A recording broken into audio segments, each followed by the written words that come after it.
Oi, gente, tudo bem com vocês? Pessoal, conforme nós combinamos hoje, pela manhã, né, na aula que nós tivemos, o encontro que nós tivemos, eu vou aqui disponibilizar o material para vocês e peço por gentileza que que esse material vocês copiem no caderno, tá? As definições de lenda e tudo que nós vimos ali sobre adjetivo, ok?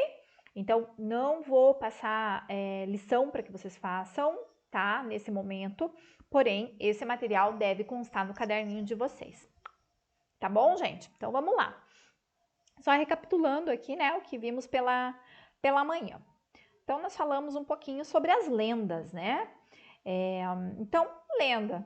As lendas narram acontecimentos fictícios que se passam em um tempo remoto e apresentam um espaço caracterizado pela presença da natureza. Criadas com o objetivo de tentar explicar de forma simbólica fenômenos naturais, sobrenaturais, históricos ou transmitir ensinamentos, né? E são transmitidas oralmente de geração a geração. Nós comentamos, né, ali sobre a presença da natureza, normalmente tem essa presença, tem também a presença de elementos sobrenaturais, né? E são transmitidas oralmente. Daí nós comentamos aquela questão de que nem sempre elas são transmitidas da maneira que surgiram, né? Da maneira lá nos primórdios, lá quando surgiu determinada lenda. Por quê? Porque um conta para o outro e acaba omitindo algum detalhe, substituindo o outro, vai depender da região também, para substituir, por exemplo, esses elementos da natureza que aparecem, e assim por diante. Mas é uma tradição oral, ok? Então, as características principais das lendas elas remetem à antiguidade, né? As lendas existem há muitos e muitos anos. A questão do anonimato, a identificação de autoria das narrativas, pois as lendas têm origem popular. Então, não tenho como atribuir a um determinado autor. Elas têm origem popular e vão passando de geração a geração. Quanto à persistência, são transmitidas de geração a geração, tornando-se tradição, ok? E a oralidade é a maneira como as lendas são passadas para as pessoas, por meio da arte de contar histórias, certo? Hoje nós temos, né, algumas lendas que foram escritas, né, que transformaram-se em livros, né, tem livros de lendas. Mas a tradição da lenda é a oralidade, é a maneira que as lendas são passadas, né, de uma pessoa para outra, uma conta para outra, ok? Essas são as lendas.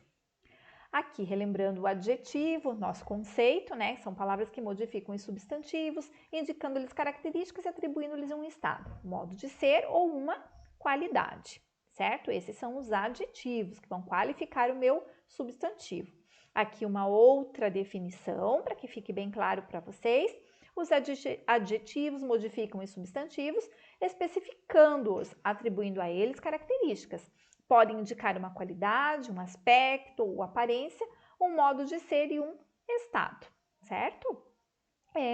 Esses conceitos são conhecidos já de vocês, como eu expliquei anteriormente, uma espécie de revisão, mas é muito importante que vocês tenham essas definições no caderno, tá, gente? Por isso que eu estou disponibilizando aqui a aula que foi dada hoje pela manhã. Então, aqui, adjetivos simples e compostos, a diferença, os simples são formados por uma única palavra e os compostos são aqueles formados por mais de uma palavra. O exemplo que eu citei para vocês, a jogadora se orgulha da camisa amarela. Amarela, uma única palavra. Então, esse adjetivo aqui é simples. Composto, o time verde e amarelo surpreendeu. Verde e amarelo, composto por duas palavras, então é um adjetivo composto, porque está dando qualidade ao time ali, ok? Os adjetivos primitivos e derivados, a exemplo dos substantivos, é a mesma ideia, tá? Primitivos são aqueles que não se originam de outras palavras. E derivados, né, por sua vez, são formados a partir de palavras com acréscimo de afixos, prefixos ou sufixos. Ou seja, os primitivos dão origem aos derivados, ok? Os derivados originam-se dos primitivos. Os adjetivos pátrios são os que se referem ao lugar, né, de origem das pessoas, dos objetos, dos seres em geral, né? Vamos colocar assim. Pode se relacionar a cidades, estados, países, continentes, enfim, diz respeito ao lugar de origem, né?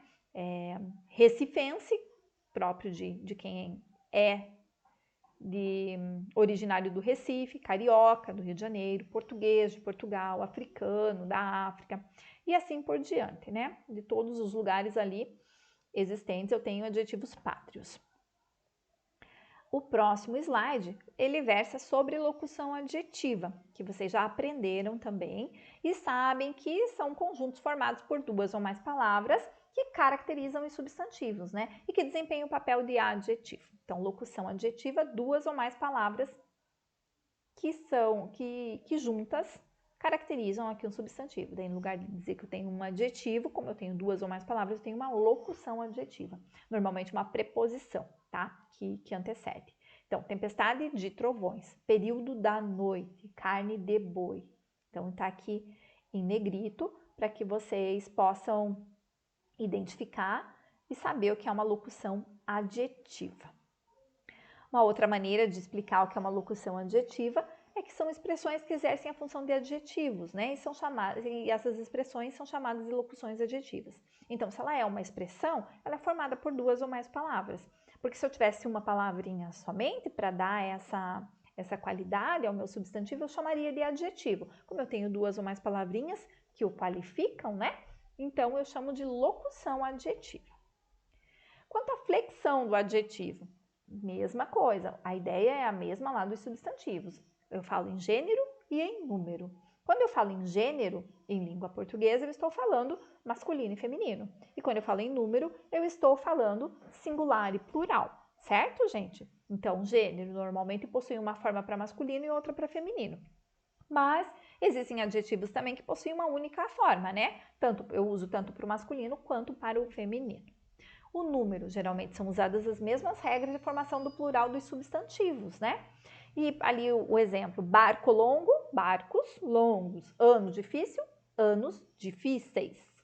Há adjetivos com uma única forma para indicar o singular e o plural também. A palavra simples, por exemplo, eu tenho uma única forma que indica o singular e o plural. Ela não se modifica, certo?